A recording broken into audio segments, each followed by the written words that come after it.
এই নবীর উম্মতের দল আজরাইল জিজ্ঞাসা করবে রে কেন থুতু মারো এই বান্দার কি এমন অন্যায়। এবার ওই ফেরেশতারা বলবে আজরাইল আমরা থুতু মারি এইটা বললা, কিন্তু তুমি যে নাকে কাপড় লাগাইলা সেটা বললা না। তখন আজরাইল ফেরেশতা ডাক দিয়ে বলবে রে ফেরেশতারা এই বান্দা গুনাহ করার কারণে, হারাম খাওয়ার কারণে, পরের হক খাওয়ার কারণে, আমল না করার কারণে বান্দার রুহুটা একটা দুর্গন্ধযুক্ত রুহ হয়ে গেছে। এই জন্য আমরা বান্দার দিকে থুতু নিক্ষেপ করি। বান্দা গুনাহ করার কারণে বান্দার রুহুটা কি সুঘ্রাণওয়ালা রুহু না দুর্গন্ধওয়ালা রুহু? কথা কয় না, সুঘ্রাণওয়ালা না দুর্গন্ধওয়ালা? দুর্গন্ধওয়ালা রুহু হয়ে গেছে। এবার বান্দার রুহুটা নিয়ে যাবে, ডাইনে দরজা বন্ধ, বামে দরজা বন্ধ, সামনে দরজা বন্ধ। আজরাইল বলবে রাখতাম কোন জায়গায়? এবার আল্লাহ বলবো বান্দার ঠিকানা ফাদাখালাল জান্নাহ। আপনি মনে করছেন কবরে গেলে তিনটা প্রশ্ন করব? তিনটা প্রশ্ন সবাই লেগে না। হারাম খাইবে না 3 প্রশ্নের আশা করবেন? জি না। হারাম খট্টিরে আর বেআমুল ডিরে এটিরে কবরে গেলে কোনো প্রশ্ন নাই, ডাইরেক্ট ফিডা। সবারই প্রশ্ন করব? জি না। নবীজির হাদিস শরীফ বলে দেই ইয়া রাসূলুল্লাহ মানুষ যেটা হাফ দা মনে করছে যে মনে হয় প্রশ্নই খালি করব প্রশ্ন। জি না, প্রশ্ন সবাই লেগে না। আবার সাচ্চা পাক্কা মুমিনের লেগেও প্রশ্ন না। মুমিনের চেহারার ভিতরে ঈমানের নূর চমকাইবো, এটা দেখলে ফেরেশতা কইবে এটা ঈমানদার, টান দিয়ে লয়ে যাবে ফেরেশতা। মারহাবাদি কয় না? আরো জোরে কয় না মারহাবা? মুসলমান এই জন্য মরণকে স্মরণ করবা। নবীজি কয় দুনিয়ার জমিনের মধ্যে যে ব্যক্তি দৈনিক 20 বার মরার কথা স্মরণ করবে, ওই কয়বার 20 বার মরার কথা স্মরণ করবে, ওই ব্যক্তি যদি ওই দিন মারা যায় তার মরণটা শহীদের মরণ আসে। কয় আমার মরণের কত দিন বাকি আমি জানিলাম না গো আল্লাহ, মরণের কত দিন বাকি আমার, মরণের কত দিন বাকি আমি জানিলাম না গো আল্লাহ, মরণের কত দিন বাকি। আর আদরা ইলাসিয়া যখন হস্তে দিবা ধরিয়ে, তখন আমার মনাবাই করবে লোকা চুরি আমি জানিলাম না গো আল্লাহ, মরণের কত দিন বাকি। হায়াত হইল হাতে বাইরে, মত হইল পায়ে, যেই জায়গায় যার মরণ লেখা সেই জায়গায় সে মরে আমি বুঝিলাম না গো আল্লাহ, মরণের কত দিন বাকি। ও মুসলমান ইমানদারের দলেরা, আপনারা বলেন আজকের মাহফিলটা তো প্রবাসীদের এবং যুবক সমাজের উদ্যোগে কবরবাসীর স্মরণে দ্বিতীয়তম মাহফিল।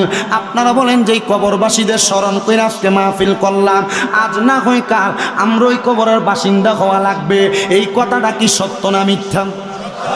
মোহাব্বতে কোন সত্য না মিথ্যা? মুসলমান অবশ্যই কথাটা সত্য, কিন্তু কবরে যাওয়ার আগে, আপনি কবরে যাবেন তো পরে, আগে মরণ নামক একটা জায়গা আছে, ওই মরণ কথাটা কিন্তু সত্য। কথা কন্যা ঠিক কিনা? এ বাবারা, বন্ধুরা, এই আমার পর্দানুশিনী মা বোনেরা, এই মরণের কথা আমি আপনাদেরকে স্মরণ করানোর চেষ্টা করছি। একটু ধৈর্য নিয়ে মনোযোগ নিয়ে বসার চেষ্টা করবেন। আমি চাই না কাউকে বসতে বই না, কাউকে দাঁড়াইতে বই না মাহফিলের সৌন্দর্য নষ্ট করতে। মাহফিল কমিটির কেউ কাউকে বলবেন না বসার জন্য, কারণ যার যেইভাবে সুবিধা হয় সেভাবে বয়ান শুনবে। আপনি তারা জোর করে বসাইতে যাবেন, দেখবেন চইলা জায়গা, এটা মাহফিলের সৌন্দর্য নষ্ট হয়। এই জন্য ধারাবাহিক বয়ান করে। আপনারা বলেন ওই মরণ কথাটা সত্য না মিথ্যা? এ মুসলমান, মরণ কথাটা সত্য, কিন্তু এই মরণ হওয়ার মাধ্যম দুইটা, একটা ইমানের সাথে, একটা বেঈমানের মতো। ইমানের সাথে যেই মরে সে শান্তিতে মরে, বেঈমানের মতো যেই মরে বড় অশান্তিতে মরে। বলে হুজুর কেমনে? আমাদের জানতে বড় ইচ্ছা হয়। আমি নবীর 3টা হাদিসকে একসাথে মিলাইয়া পইরা দেখলাম। নবীর এই 3টা হাদিসের মধ্যে বেঈমান বান্দা কেমনে মরে এই কথাগুলা বড় সুন্দর করে লিপিবদ্ধ করা। এ নবীর উম্মতের দল আশিকে রাসূল ভাই বাবারা, একটা বেঈমান বান্দা যখন মারা যায়, বেঈমান বান্দা কোন বান্দা? তাহলে বোঝা গেল বেঈমান যখন মারা যায় এক হালত, ইমানদার যখন মারা যায় আরেক হালত। ঠিক না? কয়টা? দুইটা। তাহলে বেঈমান বান্দা কোনটা? এবার আল্লাহ কোরআনে কয় বিসমিল্লাহির রহমানির রহিম ইন্নাল্লাযীনা কাফারু মিন আহলিল কিতাবি ওয়াল মুশরিকিনা ফি নারি জাহান্নামা খালিদিনা ফিহা উলাইকা হুম শাররুল বারিয়া। আল্লাহ কয় নিশ্চয় যারা কুফরি করে। কুফরি কোনটাকে বলে? আল্লাহ হুকুম করেছেন কোনো কাজ করো, তুমি করো না। আল্লাহ হুকুম করেছে কোনো কাজ কইরো না, তুমি এটা করো। এ মুসলমান, গুনাহকে গুনাহ যাই না, গুনার কাজটা দ্বিতীয়বার করা এটা কুফরি। চুরি করা কুফরি, হারাম খাওয়া কুফরি, পরের হক খাওয়া কুফরি, মিথ্যা বলা কুফরি। আমরা যাই না শুনে কুফরিগুলা করি। আল্লাহ কয় নিশ্চয় যারা মিথ্যা বলে, কুফরি করে, এক কথায় কুফরি করে, এবং যারা আহলে কিতাবের অন্তর্ভুক্ত, এবং যারা মুশরিক, যারা শিরিক করে, আল্লাহ ছাড়া কাউকে সেজদা দেয়, আল্লাহ ছাড়া কারোর কাছে চায়, এমন প্রকারের ব্যক্তিও বাংলার সমাজে আছে না নাই? কথা কোন আছে না নাই? এ মুসলমান, এ নবীর উম্মতের দলেরা, আমার আল্লাহ কয় এই তিন প্রকারের মানুষ, যারা কুফরি করে, যারা আহলে কিতাব, এবং যারা দুনিয়ার জমিনের ভিতরে মুশরিক শিরিক করে, এদের ব্যাপারে আল্লাহ তাআলার ঘোষণা, এদের ঠিকানা হইল ফি নারি জাহান্নামা খালিদিনা ফিহা। এরা জাহান্নামের মধ্যে চিরস্থায়ী বাসিন্দা হয়ে থাকবে। আল্লাহ তাআলা কারা? আমার আল্লাহ কয় উলাইকা হুম শাররুল বারিয়া। এরা হইল দুনিয়ার সবচাইতে নিকৃষ্ট ব্যক্তি, সবচাইতে বাজে ব্যক্তি। বলে নিকৃষ্ট ব্যক্তি কারা?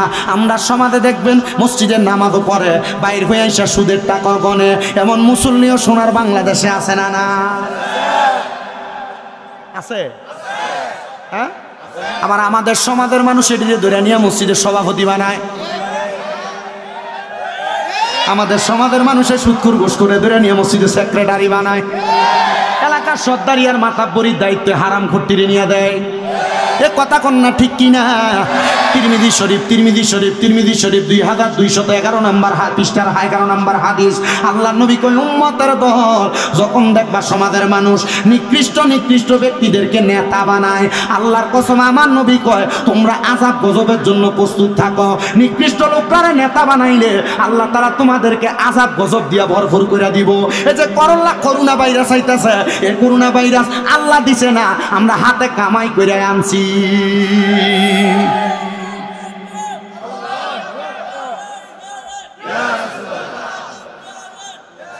আরে এক গ্লাস পানি দাও। অসুদখোর আছে তাইলে সাদওয়ানে বয়ে দেখবেন হোসেনপুরের দোয়ানের ভিতরে লম্বা কথায় সুদখুট্টি কয়, এ ঘুষখুট্টি কয়, এ হারাম খুট্টি কয়, ভাইয়ের জায়গা মাইরে খাউন্নারি কয়, বোনের জায়গা বুঝতে আদুইনারি কয়। কথা কয় আছে না নাই?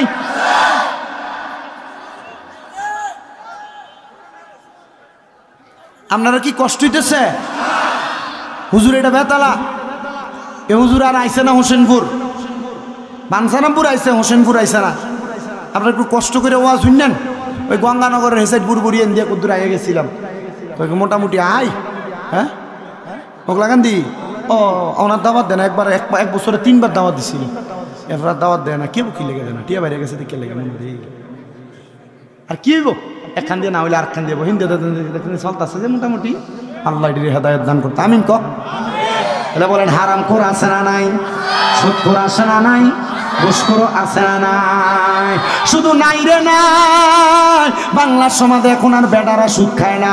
এখন সুদের ব্যবসা আবার বেড়াইতে থেকে বাড়ি বাড়ি বেরিয়েতে কিস্তওয়ালার মাধ্যমে লাগাইছে। এ জোরে কয় না আছে না নাই? ও মুসলমান, এ পর্দার অন্তরালের মা, এ কিস্তির মাধ্যমে যে সুদের ব্যবসাটা করতেছ, আল্লাহর কসম গো, দেখবা কবরে গেলে ফাইল একটু মাটি ছত্ত না সবটি তোমার ভিডের মধ্যে দিয়া। এ আব্বারে, তোমার যে বউরে দামি কাপড় কিনা দিবার লাগিয়া সুদে টাকা লাগাও, যেই ফুতরে মোটর সাইকেল মোবাইল কিনা দিবার লাগিয়া, দামি স্কুলে পড়াইবার লাগে সুদে টাকা লাগাও, এই ফুতে কিন্তু একটা নেক আমল দিয়া সহযোগিতা করতো না। এ মুসলমান, এই নবীর উম্মতের দল এখন আবার বেড়াও এলাকাতে সুদ খায় না, বেডিও খায় না, কোনো খান দিয়া খেত পাথর বেচা 20-30 লাখ এক লগে করে ব্যাংকে জমা দিয়ালা, মাসে মাসে তুইল্লা খায়। এটার নাম দিছে FDR। কথা কন না কিনলে গা কথা কইতো না, কারণ হুজুর আমরা তলে তলে নিজেরও রাইখা রাখছি। আল্লাহর কসম রে, এ হারাম খাইয়া কোনোদিন আরাম পাইবা না। কবরে গেলে এমন ফিট পরে কাঁচা বাসার গুড়া দিয়া বাইরে কষ্টতে আপনারা আসেননি ইনশাল্লাহ মোটামুটি। আবার বলে মুরকা দিয়া করছে, আগামীতে গরু দিয়ে হইতো বলো হুজুর আমরা অমুক বাড়ির মানুষ, আমরা মিল্লা দিয়ালাম একটা গরু, রেডিও তাড়াতাড়ি। আমি ওয়াজটা আগে করি, দেরি আছে, একটু দেরি হইব, আসুননি আপনারা। এ মুসলমান, এই নবীর উম্মতের দল, আশেখ রাসূল ভাই বাবারা, এবার এই ন্যাশনাল সুদরারে আবার একটা আপনার বউ আপনারা ফার্ম দিয়ে খাওয়ায় একটা সুদ। বলে হুজুর বউ আবার ফার্ম দিয়ে কোনটা খাওয়ায়? দেখবেন মাঝে মাঝে আপনার বউ আপনারা কইতাছে তুমি যে যা কামাই করো সব খায়া লাও, আমরা জি ফুদের তো একটা ভবিষ্যৎ আছে, আয়ন আমরা ব্যাংকে একটা অ্যাকাউন্ট খুলে ডিপিএস করি। অন ঠিক কয় না, মোটামুটি কয়েকজন এডি করে রাখছে, আসেনি?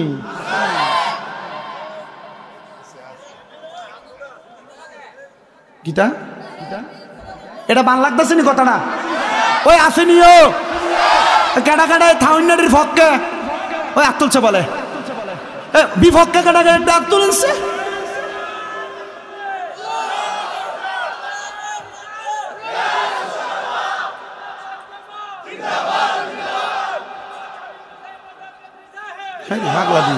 নাম জানোস কেমনে? মার হাবা কন, হারাম খাওয়া যাইব, কথা কন না যাইব, হারামের পক্ষে না বিপক্ষে? আল্লাহর নবীর ঘোষণা, উম্মত শোনো, যারা খায় সমান অপরাধী, যারা দেয় সমান অপরাধী। বলে হুজুর আমি খাই না, আমি মানুষ, আমি সর্দার মানুষ, আমার এনে সাক্ষী হইবার লাগে। আল্লাহর নবী কয় যে ব্যক্তি সুদের টাকা পয়সা লেনদেনের শাহেদ সাক্ষী, খাইয়া যে গুনাহ কামাই করব সাক্ষী দিলে সমান তালের গুনাহ হইব। কয় হুজুর আমি খাই না, সাক্ষীও দেই না, দেইও না। হুজুর আমি লেখক কাতেব, আমি সুদের টাকার স্টেম লেখা দেই, স্টেমে কারবার হয়নি। হুজুর আমি সুদের টাকার স্টেম লেখা দেয়। আল্লাহর নবীকে সুদের টাকার কাতেব যে ব্যক্তি, লেখক যে ব্যক্তি, ওই ব্যক্তি সমান তালের অপরাধী। সুদ খাইও না, ঘুষ খাইও না, পরের হক খাইও না। বলে হুজুর পরের হক খাই না, অভাব নাই, ভাই মইরা গেছে, ভাই বাতিদারে জমি বুঝায় দেন, এমন সিটারও আছে না নাই? আরে আছে না, শুধু অভাব নাই, মা বাপ মইরা গেছে, বোন স্বামীর বাড়িতে থাকে, বোনের সম্পদ বুঝায় দেয় না, 2-3 বছর পরে 1 লাখ টাকা দিয়া কয় আমি আর দিতাম পারতাম না, তুই এটা মাইনা জাগা, এরপরে বেনি মাইনা জাগা না। রে মুসলমান, বোনের সম্পদ বাপ দাদার সম্পত্তি থেকে বুঝায় দেওয়া লাগবো। যদি না বুঝায় দাও জালেম হিসেবে আল্লাহর কাছে পরিচয় পাইবা। ও হুজুর গো, অভাব নাই, অভাব নাই। ক্ষেতের গালা কাঁচাইতে কাঁচাইতে, আগে ক্ষেতের গালা দিয়ে সাইকেল চলতো, গরু গাড়ি চলতো, রিক্সা চলতো, ব্যান গাড়ি দিয়ে ক্ষেত থেকে ধান আনা যাইতো। এখন মানছে আঁকতেও পারে না, হাতের বান হইয়া গেছে গা। আসেনি?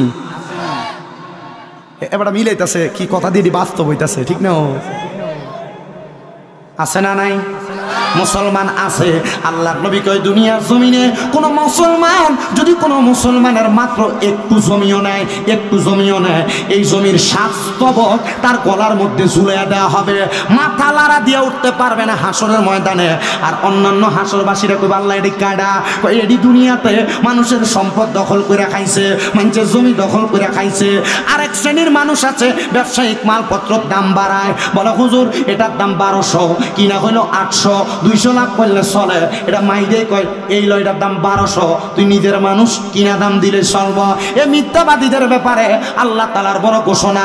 আমি কেন মিথ্যাবাদীদের কথা বললাম? এই যে সামনে রমজান মাস আসতেছে, রমজান মাসে দেখবে বহুত ব্যবসায়ীরা এদের তেল, এদের বুট, এদের ডাউল, এদের খেজুরকে এরা দামজাত কইরা বাজারে মালের সংকট দেখাইরা মালের দাম বাড়াইবো, এরপর দোকানে এক ফেডি আইনে বেচবো। এমন সিটার ব্যবসায়ীও সোনার বাংলাদেশে আছে না নাই? তো সোনার বাংলাদেশকে সোনার বাংলাদেশ তখন বলা যাবে যখন মানুষগুলা সোনার মানুষ হবে। মানুষ তো সোনার মানুষ না, মানুষ বেশিরভাগ চোর সিটার হয়ে রয়েছে, মানুষের ধোঁকা দেওয়ার চেষ্টা করে। আল্লাহর নবী কয় ওই ধোঁকাবাজ আমাদের দলভুক্ত না। নবী কেন গো, কেন এই কথা বললেন? হযরত ওমর ইবনে খাত্তাবের জামানায় এক ব্যক্তি বুড়া হয়ে গেছে, একবার বেশি বুড়া মানুষ, দাড়ির মধ্যে খেজাব লাগায়, কালো রং লাগায় বিয়া করছে। গোসল করার পরে কালো খেজাব মুচ্ছা গেছে, সাদা দাড়ি দেখা যায়। মাইয়া বাপের বাড়িতে বিচার দিছে, আবার কোন বেটার কাছে বিয়া দিলেন, বেটার দি দাড়ি ফাঁকা। এবার উনি যে বিচার দিচ্ছে হযরতে ফারুক আযম ওমর ইবনে খাত্তাবের কাছে, এ ওমর ইবনে খাত্তাব, আমার মাইয়ারে বুড়া বেটা দাড়ি সাদা হয়ে গেছে বিয়া করছে, মাইয়া যুবতী মানুষ। ওমর ইবনে খাত্তাব কয় সে তো আমাদের দলভুক্ত না, সে কেন আমাদের এই কাজটা করলো, ধোঁকা দিল? যারা ধোঁকাবাজ তারা তো নবীর দলভুক্ত না। এবার ওই জামাইরে ডাক দিয়া কয় তুমি যে ধোঁকাবাজি করলা, সাদা দাড়ি কালা বানায় বিয়া করলা, মাইয়ার যৌবনের মাইয়া তো যৌবনের অবস্থায় তোমার তোমার কাছে বিবাহ বসার উপযুক্ত না, তুমি তোমার মতো বয়সে একজন বিবাহ কর্তা, এই মাইয়ার জীবন কেন নষ্ট করলা? তুমি তো ধোঁকা দিলা, ধোঁকাবাজ তো ইসলামের দলভুক্ত না, ধোঁকাবাজ তো অন্যদের দলভুক্ত। উনি ডাক দিয়ে কইল, গো আল্লাহর নবীর সাহাবী, আমি এই হাদিস সম্পর্কে অবগত না। আচ্ছা যান, আপনার কথা মোতাবেক আমি যেহেতু তার সাথে বিবাহ বসার পরে এখনো পর্যন্ত বাসরও করি নাই, আমি তাকে এখনই দরখাস্ত করে ছাড়লাম। হযরত ওমর রাদিয়াল্লাহু তাআলা আনহুর নেতৃত্বে ওই মাইয়ারে বিয়া দিছে। কিন্তু মুসলমান যারা ধোঁকাবাজ তারা ইসলামের দলভুক্ত না। এবার আপনারা বলেন, এই ধোঁকাবাজদেরকে আমরা বয়কট করার দরকার আছে না নাই? আমার ওয়াজ একের ভিতরে সব। আপনার কি কষ্ট হইব? কোনো কষ্ট হইব? কোনো? আল্লাহ আমরারে বোঝার তৌফিক দান করুন, জোরে কোন আমিন। এজন্য উলাইকা হুম শাররুল বারিয়া, খারাপ মানুষদের প্রকৃতির স্বভাবগুলো আমি তুইলা ধরতেছি। আবার রমজান মাস আসতেছে, আরেক প্রকার মানুষ মুসলমান দাবি করব, কিন্তু এরা মুসলমান দাবি কইরা তারাবির নামাজ পড়তো না, তারাবির নামাজ পড়তো না তো পড়তো না, ভোর রাইতে ভাতও খাইতো না। আবার অনেক জাত আছে ভোর রাইতে ভাতও খায়, রমজানে রোজা রাখে না, ফর্দা লাগায়া লাগায়া খায় দোকানের ভিতরে। এমন সিটার এমন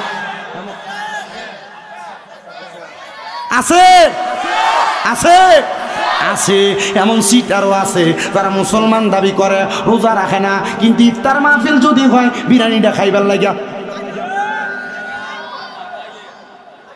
একবার হুগাইয়া জাগা, তো 3 দিন খাইছে না। কথা কয় না দি? হ্যাঁ, আছে না নাই? এ মুসলমান, এ নবীর উম্মতের দল, এ আশিক রাসূল ভাই বাবারা, রমজান হলো পাক পবিত্র হওয়ার মাস। যেহেতু সামনে আসতেছে, রমজানের প্রস্তুতি গ্রহণ করো। রোজা ছাইরো না, নিজে রোজা রাখবা, অন্যকে রাখার জন্য আহ্বান করবা, নিজে সাহারি করবা, অন্যকে সাহারি করার আহ্বান করবা। আল্লাহর নবী কয়, কেউ যদি 1 গ্লাস দুধ দিয়া অথবা একটু খেজুর দিয়া কোনো মুসলমান ভাইকে সাহারির ব্যবস্থা করে দেয়, আল্লাহ তাআলা তার জন্য জান্নাতের মেহমানদারির ব্যবস্থা করবে। কেউ যদি কোনো মুসলমান ভাইকে 1 গ্লাস দুধ দিয়া অথবা একটা খেজুর, 3টা খেজুর দিয়া অথবা 1 গ্লাস পানি দিয়েও একজন মুসলমানের ইফতারের ব্যবস্থা করে, আল্লাহ তাআলা ওই মুসলমান ভাইটার ইফতারের ব্যবস্থা করার কারণে ওই ব্যক্তিকে জান্নাতের নিয়ামত দান করবে। ওই ব্যক্তির রোজার সমপরিমাণ সওয়াব ইফতার করাইন না ব্যক্তিরে দান করবে। এজন্য সবার কাছে আবদার, সামনে যেহেতু রমজান মাস আসে, আপনারা একজন আরেকজন গরিবের প্রতি খেয়াল রাখবেন, একজন আরেকজনের প্রতি একটি ইফতার বিতরণ করবেন, সাহারি বিতরণ করার চেষ্টা করবেন। নিজের ঘরে গরুর গোশত পাশের ঘরের মানুষ খাইতে পারে না, না না, এমন কাজ কইরেন না। অনেক সম্পদওয়ালা আছে, অনেক টাকাওয়ালা আছে, রমজান মাসে উমরা করতে যায়, হজ করতে যায়, কিন্তু তার এলাকার মানুষ না খাইয়া মরে, এমনও অবস্থা আছে না নাই? না রে মুসলমান, তুমি হজ করবা কিন্তু তোমার এলাকার মানুষ না খাইয়া মরবে, এমন হজ তুমি কইরো না। কারণ মনে রাখবা, মানুষদেরকে খাদ্য বিলাইলে, মানুষদেরকে, গরিব মানুষকে একটু সুন্দর সচল করার ব্যবস্থা করলে হজের চাইতে বড় সওয়াব তুমি পাইবা। তুমি হজ করিতে মক্কা মদিনা যাইবা, কিন্তু তুমি দুনিয়ার জমিনে হারামও খাইবা। কোনো পর মানুষের প্রতি খেয়াল রাখবা না। আশেক তো সুরে সুরে লেখে, ওরে হজ করিতে মক্কা যাইয়া খরচ করলি টাকা, সে টাকা গরিবকে দিলে গরিব তাকি তো কারা। আরে কেউ যায় টাকার ঘুমানে, কেউ যায় দেশে ভ্রমণে, আরে ধনীরা যায় ধনের টানে আনিতে সোনা দানা। শুধু খাইলে নামাজে হবে না, অমন বুঝো না, গোসো খাইলে নামাজে হবে না। কথা কোন ঠিক কিনা? এজন্য এলাকার মানুষকে পেটের খিদাওয়ালা রাইখা, গরিব রাইখা মক্কা মদিনা যাওয়ার আগে একটু হিসাব কইরো, আমি আমার এলাকার মানুষটিরে সচল করতে চাই। এই নবীর উম্মতের দল, এই আশিক রাসূল ভাই বাবারা, আপনাদের কাছে আমার আবদার, আপনারা দুনিয়াতে একটু হক পথে চলার চেষ্টা কইরেন। এবার আসেন বেঈমান বান্দার মৃত্যুর অবস্থার কথা বলি। আমি যেহেতু বেঈমান আর ইমানদারের মৃত্যুর কথা বয়ান করতে লাগছিলাম, ও মুসলমান, আজরাইল রূহ কবজ করার জন্য, রূহ কবজ করার জন্য আমার আল্লাহ তাআলা 4 জন বড় বড় ফেরেশতা, মিকাইল, ইসরাফিল, জিব্রাইল, আজরাইল, এই 4 জন ফেরেশতাকে নির্ধারণ করেছেন। এই 4 জনের মধ্য থেকে একজন ফেরেশতার কাজ হইল বান্দার রূহ কবজ করা, যার নাম আজরাইল আলাইহিস সালাতু ওয়াস সালাম। কিন্তু মুমিন বান্দার রূহ কবজ করার সময় আজরাইল আসবে, বেঈমানের সময় আজরাইল আসবে। মুমিনের সময় এক শুরুতে, বেঈমানের সময় আরেক শুরুতে। বেঈমান বান্দার কাছে যখন আজরাইল ফেরেশতা আসবে, আজরাইল ফেরেশতা আসার আগে থাকে আমার আল্লাহ তাআলা তার সামনে দুইটা ফেরেশতা পাঠাইব। যেই ফেরেশতা হলো আযাবের ফেরেশতা, যেই ফেরেশতার চোখগুলো হবে নীল রঙের। ওই নীল রঙের ফেরেশতা যখন আইব ওই ফেরেশতাদের চোখটা দেখা বেঈমান বান্দা, বেআমল বান্দা, হারামখোর বান্দা, গুনাহগার বান্দা বিছানার মধ্যে প্রস্রাব পায়খানা করে দিবে। কত মানুষ হোসেনপুরের বাঞ্ছারামপুরের মারা যায়, ব্রাহ্মণবাড়িয়ার মারা যায়, মারা যাওয়ার সময় বিছানায় প্রস্রাব পায়খানা করে দেয়। কই একবার তো মসজিদের ইমামরে জিগাই না হুজুর মারা যাওয়ার সময় কেন বিছানায় প্রস্রাব পায়খানা করে দেয়? কেন প্রস্রাব পায়খানা করে জানো? ওই দুইজন ফেরেশতার ভয়ঙ্কর চেহারা দেখা বান্দা বয়ে বিছানার মধ্যে প্রস্রাব পায়খানা করে দেয়। হায়রে মাবুদ, এমন বিছানার মধ্যে প্রস্রাব পায়খানা কইরা দিলে গো মানুষ তো কইব মনে হয় আজরাইল ফেরেশতার ভয়ঙ্কর চেহারা দেইকা বান্দা বিছানার মধ্যে প্রস্রাব পায়খানা করে দিছে। না রে মানুষ না, ও মানুষ না, এই চিন্তাধারা বাদ দাও। আজরাইলের কঠিন থাবা থেকে বাঁচার জন্য চেষ্টা করো। এবার যখন বান্দা বিছানার মধ্যে প্রস্রাব পায়খানা করে দিবে আজরাইল ফেরেশতা বান্দার সামনে দাঁড়ায়া যাবে। আজরাইল ফেরেশতা বান্দার সামনে দাঁড়ানোর সাথে সাথে ওই বান্দাটা আজরাইলকে বলা চেষ্টা করবে, আজরাইল আমি তো মরার জন্য প্রস্তুতি গ্রহণ করি নাই, কবরের জন্য কোনো সামান রেডি করি নাই, আমি কেমনে মরব?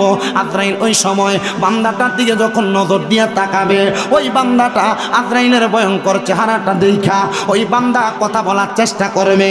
বান্দার দুই চোয়ালের মাঝখানে জিহ্বাটা কামড় পড়ে যাবে। কত মানুষ মারা যায় জিহ্বার মধ্যে কামড় দিয়ে মারা যায়, তাইলে বুঝছনি কেন জিহ্বার মধ্যে কামড় পড়ে? আজরাইলের সঙ্গে কথা বলার চেষ্টা করে, তখন পারে না রে, পারে না। তখন আজরাইলের সঙ্গে কথা বলতে পারে না, বান্দার জিহ্বাটা কামড় পড়ে যায় দুই চোয়ালের মাঝখানে। হাইরে মুসলমান, হে আমার হোসেনপুরের বাবারা, এবার বান্দা চোখের ইশারা দিয়ে আজরাইলকে বোঝানোর চেষ্টা করে, আজরাইল তো বড় বিশাল রে, আজরাইল তো বড় ভয়ঙ্কর। বান্দা এবার আজরাইলকে বোঝাইতে পারে না, বান্দা চোখের ইশারা দিয়া বোঝাইব। আজরাইলের চেহারার দিকে তাকাইতে তাকাইতে বান্দার চোখ দুইটা উল্টে যায়। এবার আজরাইল বান্দার রূহ নেওয়ার জন্য বান্দার বুকের মধ্যে হাত দেয়। হাতটা দেওয়ার সাথে সাথে বান্দার বুকের মধ্যে যখন হাতটা দেয় এবার ওই বান্দার এই রগগুলা ঠাস ঠাস করে ছিঁড়া যায়, হাতের রগগুলা ছিঁড়া যায়, পায়ের রগগুলা ছিঁড়া যায়। যখন বান্দার রগগুলা ছিঁড়া যায় বান্দার শরীরটা শক্ত হয়ে যায়, লম্বা হয়ে যায়। ওই বান্দার এবার রুহুটা কবজ করবে। আজরাইলে হাতটা দিয়া যখন বান্দার রুহুটা টান দিয়া নিয়ে যাইব তার আগে যখন বুকের মধ্যে এমনি হাতটা রাখবো আমার নবী বলে ওই বান্দার কাছে মনে হইব দুনিয়ার বড় বড় পাহাড়গুলা মনে হয় বান্দার বুকের মধ্যে চাপাইয়া দিছে। এ পর্দার অন্তরালের আমার আম্মু গো, মরার সময় যদি এমন কষ্ট পাও, আমার মুরব্বী বাবারা মরার সময় যদি এমন কষ্ট পাও কেমনে সহ্য করবা? আমার তো বুঝে আসে না। এ বাবাজিরা, হে বন্ধুরা, যুবক ভাইরা, এবার আজরাইলে যখন রুহুটা বাহির করব আল্লাহর নবী ইদ্রিস পয়গম্বর বলে একটা জীবিত ছাগল রে, একটা জীবিত বকরি রে জিন্দা অবস্থায় লটকাইয়া দিয়া চামড়াটা টাইনা টাইনা ছিঁড়া ফেললে ওই বকরির যত কষ্ট হইব, একটা মানুষের মরা, একটা মানুষ যদি বেঈমান হয়, বেআমল হয়, ওই বান্দার রুহুটা টাইনা টাইনা বাহির করলে তার এত কষ্ট হইব। মুসলমান, এই কষ্ট শুধু শেষ না রে, যখন তোমার রুহুটা কবজ করব আজরাইল ফেরেশতা নাকের মধ্যে একটা কাপড় লাগাইব, কাপড়টা লাগায়া তোমার রুহুটা নিয়ে তাড়াতাড়ি যাইব। এবার তোমার রুহু আজরাইলকে বলবে, আজরাইল এত তাড়াতাড়ি আমারে কেন নিয়ে যাও? যদি তুমি জানতা আমার জন্য কত যন্ত্রণাদায়ক শাস্তি রেডি করে রাখছে তাইলে আমারে তুমি এত তাড়াতাড়ি নিতা না। ও বন্ধুরে, এবার আজরাইল যখন প্রথম আসমানের কাছে যাইব অসংখ্য ফেরেশতারা দাঁড়ায়া দাঁড়ায়া বান্দা বেঈমান হওয়ার কারণে, হারামখোর হওয়ার কারণে, পরের হক মাইরা খাওয়ার কারণে, বেআমল হওয়ার কারণে ফেরেশতারা থুতু মারবে।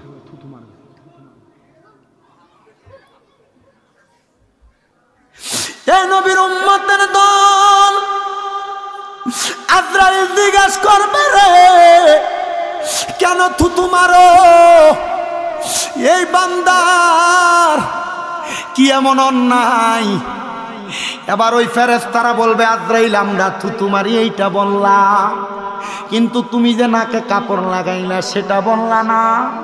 তখন আজরাইল ফেরেশতা ডাক দিয়ে বলবে, রে ফেরেশতারা, এই বান্দা গুনাহ করার কারণে, হারাম খাওয়ার কারণে, পরের হক খাওয়ার কারণে, আমল না করার কারণে বান্দার রুহুটা একটা দুর্গন্ধযুক্ত রুহ হয়ে গেছে। এই জন্য আমরা বান্দার দিকে থুতু নিক্ষেপ করি। বান্দা গুনাহ করার কারণে বান্দার রুহুটা কি সুঘ্রাণওয়ালা রুহু না দুর্গন্ধওয়ালা রুহু? কথা কয় না, রুহ সুঘ্রাণওয়ালা না দুর্গন্ধওয়ালা? দুর্গন্ধওয়ালা রুহ হয়ে গেছে। এবার বান্দার রুহুটা নিয়ে যাবে, ডাইনে দরজা বন্ধ, বামে দরজা বন্ধ, সামনে দরজা বন্ধ। আজরাইল বলবে রাখতাম কোন জায়গায়? এবার আল্লাহ বলবো বান্দার ঠিকানা ফা দাখালাল জান্নাহ। আপনি মনে করছেন কবরে গেলে তিনটা প্রশ্ন করব? তিনটা প্রশ্ন সবাই লাগে না। হারাম খাইবে না, তিন প্রশ্নের আশা করবেন? জি না।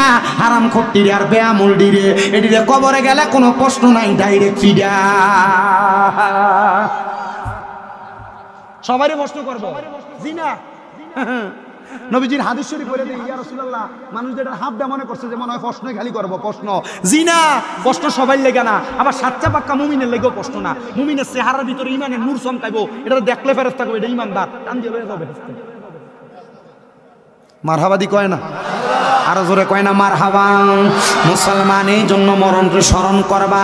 নবীজি কয় দুনিয়ার জমিনের মধ্যে যে ব্যক্তি দৈনিক 20 বার মরার কথা স্মরণ করবে, ওই কয়বার 20 বার মরার কথা স্মরণ করবে, ওই ব্যক্তি যদি ওই দিন মারা যায় তার মরণটা শহীদের মরণ আসে। কয় আমার মরণের কত দিন বাকি আমি জানিলাম না গো আল্লাহ, মরণের কত দিন বাকি আমার, মরণের কত দিন বাকি আমি জানিলাম না গো আল্লাহ, মরণের কত দিন বাকি।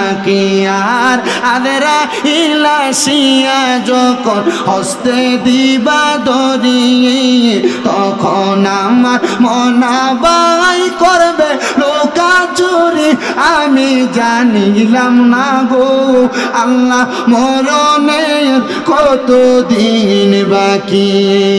হায়াত হইল হাতে বাইরে, মত হইল পায়ে, যেই জায়গায় যার মরণ লেখা সেই জায়গায় সে মরে আমি বুঝিলাম না গো আল্লাহ, মরণের কত দিন বাকি। এ মুসলমান, এ নবীর উম্মতের দলেরা, এবার বেঈমান বান্দারে নিয়ে ফালাইবো জাহান্নামে। আল্লাহ কয়দিন ফুরাইতাম? কয় একদিন না, 2 দিন না, 3 দিন না, একটা না 3000 বছর। একটা জাহান্নামীরে সর্বনিম্ন কয় হাজার বছর? কথা কন না, কয় হাজার বছর? সর্বনিম্ন 3000 বছর জ্বালাইব। ও মায়ার নবী গো, 3000 বছর কেমনে জ্বালাইব? জাহান্নামের আগুনের রং হইল 3টা, একটা লাল, একটা সাদা, একটা কালা। 1000 বছর লাল রঙের আগুনে জ্বালাইব, 1000 বছর সাদা রঙের আগুনে জ্বালাইব, 1000 বছর কালা রঙের আগুনে জ্বালাইব। 3000 বছর জ্বালায়া বান্দারে এবার তাকাসুর নামক জায়গায় দাঁড় করাইব। এবার 3000 বছর পরে বান্দাকে বলবো যে তো এখন জ্বলা বন্ধ, এখন তুমি বলতে পারো কিছু বলবানি। আপনি যদি চুরি করেন, চুরি করার পরে যদি কেউ আপনার 3 মিনিটও বাইরে আয়, আপনার যদি কয় এখন কিছু কইবিনি ক, আপনি কবেন আব্বাকে মাফ করে দেন। কিন্তু বেঈমান বান্দা মাফ চাইতো না। আল্লাহ তাআলা কইব এ বান্দা কি বলবা বলো? বান্দা বলবে পানি পানি পানি, 3 বার বলবে। সাহাবায়ে কেরাম কই ইয়া রাসূলুল্লাহ, তারে কি পানি দেওয়া হবে? আমার নবী কয় দেওয়া হবে। সাহাবায়ে কেরাম কান্দে, নবী গো কেমন পানি দেওয়া হবে আপনার কাছে জানতে চাই। বলে দুনিয়ার পানির মতো পানি না। এই নবীর উম্মতের দল কেমন পানি শোনো গো বাবারা। এই পানিটা দেখতেছেন সাদা, কিন্তু জাহান্নামের পানি একরকম না। একটা লোহার গরম পাত্রর মধ্যে গরম কইরা আগুনের কয়লা যেমন দেখতে, এমন একটা লোহার গরম মগের মধ্যে অন্য জাহান্নামীরারে পুরানোর কারণে যেই রক্ত আর পুজ হইছে, ওই রক্ত পুজগুলা গরম পাত্রে নিয়ে টক বগানো নিয়ে দিবে। নবী গো তারা কি খাইব? বলে হ্যাঁ খাইব। ওই পানিটা তারা খাইব। হাদিস শরীফে পানিরে কয় তিনাতুল খাবার। এই জিনাতুল খাবাল যখন বান্দা খাইব, বান্দার জিহ্বা, বান্দার নারী বুড়িগুলা পায়খানার রাস্তা দিয়ে নিচের দিকে পড়ব। মায়ার নবী গো যখন পড়বে মানুষটার অবস্থা কেমন হবে, বড় বড় ভয়ানক। নবীজি যখন এই হাদিস বর্ণনা করে, নবীর সামনে 70 জন সাহাবায়ে কেরাম আহলে সুফার, 40 জন বেহুশ হয়ে গেছেন, বাকি 30 জন গড়াগড়ি করে কাঁদতেছেন। ও মায়ার নবী গো, বেঈমান বান্দারে, বেআমল বান্দারে এমন কষ্ট দিব? নবী গো বুঝলাম কষ্ট দিব, ঠিক আছে, কিন্তু যারা ইমানদার তাদের অবস্থা কেমন? আমার নবী কয় ইন্নাল্লাযীনা আমানু, নিশ্চয় যারা ঈমান আনে, ওয়া আমিলুস সলিহাত, এবং নেক আমল করে, উলাইকা হুম খায়রুল বারিয়া, এরা হইল দুনিয়ার সবচাইতে উত্তম মানুষ, সবচাইতে ভালো মানুষ। নবী গো তাদের ঠিকানা কোথায়? আল্লাহর নবী কোরআন থেকে কয় জাযাউহুম ইনদা রাব্বিহিম, আল্লাহ তাদেরকে পুরস্কার দিব জান্নাতু আদনিন, জান্নাতুল আদন তাজরি মিন তাহতিহাল আনহার। ওই পুরস্কারটা এত সুন্দর, জান্নাতুল আদন, এটার নিচে দিয়ে নহর প্রবাহিত হবে। এই নবী গো কতদিন থাকবে? কয় খালিদিনা ফিহা, চিরস্থায়ী বাসিন্দা। শুধু বাসিন্দা না, আবাদা লাগায়া দিছে, কয় এরা জান্নাত থেকে বের হতে চাইবে না। ও মায়ার নবী গো বের হতে চাইবে না, বুঝলাম। নবী গো জান্নাতে কারা থাকবে? কয় রাদিয়াল্লাহু আনহুম ওয়া রাদু আন, তারা আল্লাহর প্রতি খুশি, আল্লাহ যাদের প্রতি খুশি তারা ওই জান্নাতে থাকবে। আল্লাহ তারা কারা? কয় যালিকা লিমান খাশিয়া রাব্বা, যারা দুনিয়াতে আল্লাহকে সবচাইতে বেশি ভয় করছে তারা হইল তারা। আল্লাহর যারা ভয় করে নামাজ ছাড়ে না, আল্লাহকে যারা ভয় করে পরের হক খায় না, আল্লাহকে যারা ভয় করে তারা গুনার কাম করে না, আল্লাহকে যারা ভয় করে তারা গালি দেয় না, আল্লাহকে যারা ভয় করে মিথ্যা কথা বলে না, আল্লাহকে যারা ভয় করে সুদের টাকা খায় না, আল্লাহকে যারা ভয় করে তারা কোনোদিন মানুষের সঙ্গে অসৎ আচরণ করে না, আল্লাহকে যেই মহিলা ভয় করে স্বামীর সঙ্গে খারাপ আচরণ করে না, আল্লাহকে যেই মহিলা ভয় করে ওই মহিলা বেপরদা চলে না, আল্লাহকে যেই মহিলা ভয় করে এই মহিলা পরপুরুষের সঙ্গে সম্পৃক্ত হয় না, আল্লাহকে যেই মহিলা ভয় করে শ্বশুর শাশুড়ির সঙ্গে খারাপ আচরণ করে না, আল্লাহকে যেই মহিলা ভয় করে এই মহিলা স্বামীর অবাধ্য হইয়া বাজারে বাজারে ঘুরে না, আল্লাহকে যেই মহিলা ভয় করে এই মহিলা কোনোদিন স্বামীর কথার উপরে কথা বলে না, আল্লাহকে যেই পুরুষ ভয় করে এই পুরুষ কোনোদিন পরকিয়া করে না, আল্লাহকে যেই পুরুষ ভয় করে এই পুরুষ কোনোদিন হারাম কাজে পাও বাড়ায় না, আল্লাহকে যেই পুরুষ ভয় করে এই পুরুষ কোনোদিন ওজনে কম দিবে না, আল্লাহকে যেই পুরুষ ভয় করে এই পুরুষ কোনোদিন মানুষের সঙ্গে অসৎ আচরণ করবে না। এ বাবাজিরা, আল্লাহকে ভয় করো কি করো না আমি তোমারে বলবো না, তুমি করো কি না তুমি তোমার বিবেককে প্রশ্ন করবা।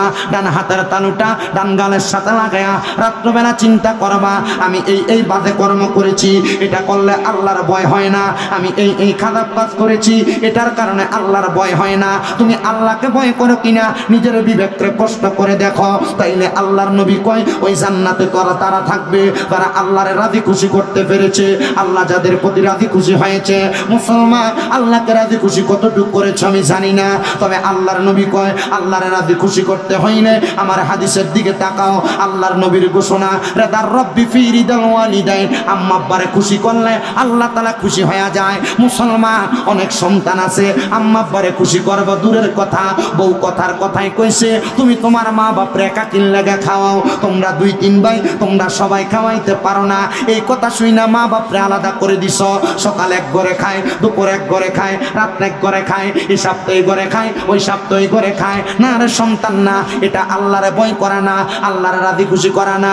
আম্মা আব্বার মনে কষ্ট হয়ে যায়, কারণ মা বাপ যখন তোমার ঘরে খানা খায় তোমার বউ বালা বুড়া রাইন্দা খাওয়ায় না, মা বাপ কখনো মন খুইলা কইতে পারে না ফুতা আমার এটা খাইতে মন চায়। আল্লাহর নবীর ঘোষণা, কিয়ামতের আগে যখন মা বাবারা সন্তানের ইনকাম খাইব সন্তানরে ভয় পায়া কোনো কথা বলবে না, এটা বর্তমান সমাজে চলে। আল্লাহর নবীর ঘোষণা, যখন দেখবা মা বাবা সন্তানরে ভয় পায় তখন তোমরা কঠিন আযাবের জন্য অপেক্ষা করো। সন্তান মা বাপ যখন বয়স্ক হয়ে যায়, মা বাবার জিহ্বার স্বাদ নষ্ট হয়ে যায়, কখন কি খাইব মা বাপ তোমার মুখ খুইলা বলতে পারে না, তুমি যে আলাদা করে দিলা মা বাপ কেমনে খাইব এই কথা চিন্তা করলা না। সন্তানের দলেরা কেউ যদি ওই মা বাপরে জুদা করে থাকো, আলাদা করে থাকো, দাও তোমার পাও আমার সামনে দাও, আমি আমার জিহ্বা দিয়া তোমার পাওটা পরিষ্কার করে দিব, তবু আদা করবা এখান থেকে বাড়িতে যাইয়া মার পায়ে ধরবা, বাবার পায়ে ধরবা, দুইরা বলবা মা ও আব্বা জান, আল্লাহর রাস্তে আমি সন্তানকে মাফ করে দেন। যতক্ষণ পর্যন্ত তোমার মা বাবা মুখ দিয়ে বলছে তোমার মাফ করে দিছি, ততক্ষণ পর্যন্ত মা বাবার পাও ছাইরো না। কারণ মা বাপ মাফ না করলে স্বয়ং আল্লাহ তোমার মাফ করবে না।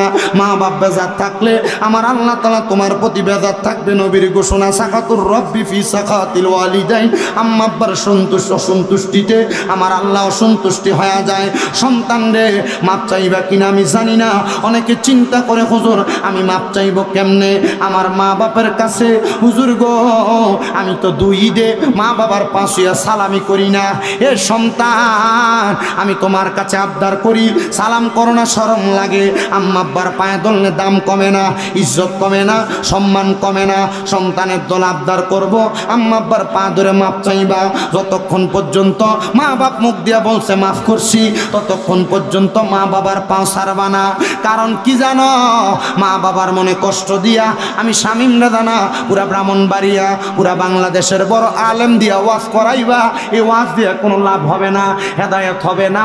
এজন্য তোমাদের কাছে আবদার, আমার বাবাজিরা বন্ধুরা, ওই মা বাবার মনে কষ্ট দিও না। যদি কষ্ট দিয়া থাকো, ধমক দিয়া থাকো, আলাদা করে থাকো, এখান থেকে বাড়িতে যে মা বাবার পায়ে ধরে মাপ চাইবা। অনেকে চিন্তা করে, হুজুর আমি মাপ চাইবো, আরে আজকের মাহফিল কবুল হবে কি হবে না এটার গ্যারান্টি কেউ দিতে পারবে না।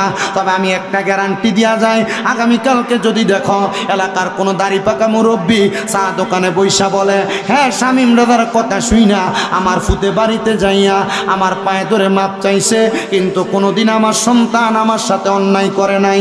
সন্তানের দলেরা আম্মা আব্বার সাথে অন্যায় করো আর না করো, আম্মা আব্বার পায়ে ধরে মাপ চাইবা, মাপ চাইয়া ঘুমাইবা, আল্লাহ তাআলা তোমারে মাফ করব, রিজিকে বরকত দিব।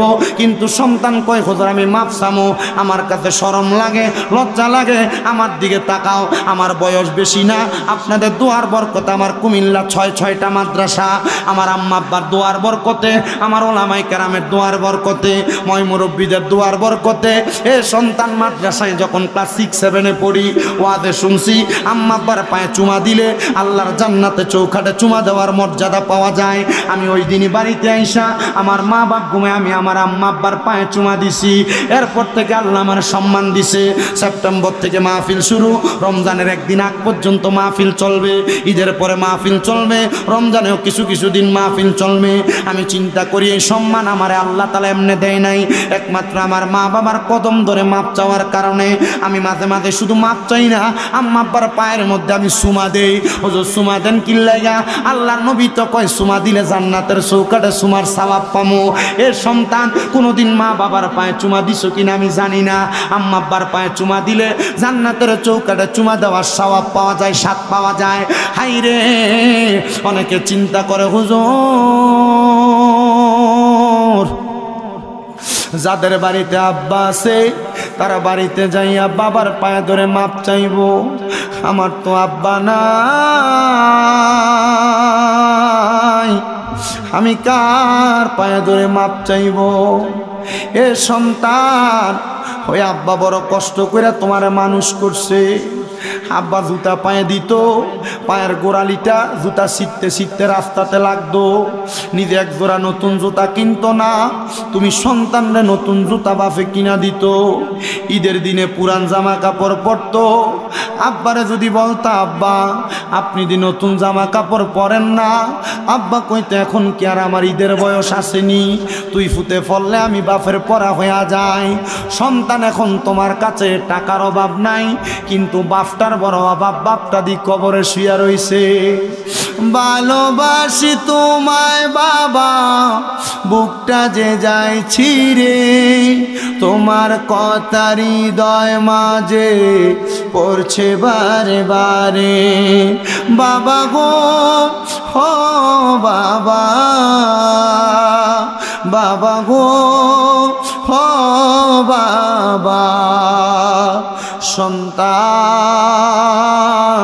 আগে কোনো অন্যায় করলে বাবা বারবার বাড়িতে গেলে ধমক দিত, এখন অন্যায়ের অভাব নাই কিন্তু ধমক দেওয়ার মতো বাপটা তো দুনিয়াতে নাই। এ সন্তানের দলেরা, তোমার মা তোমারে বড় কষ্ট করে মানুষ করছে, ওই মা দুঃখিনী আজকে অন্ধকার কবরে। হায় রে, মা কোনো ভালা খানা খাইছে না, দামি খানা খাইছে না, মা জননী তোমারে মানুষের মতো মানুষ কইরা দিয়া আজকে যে অন্ধকার কবরে। পর্দার অন্তরালের কত মাইয়ারা ওই মার জন্য কান্দে, কত সন্তানেরা কান্দে।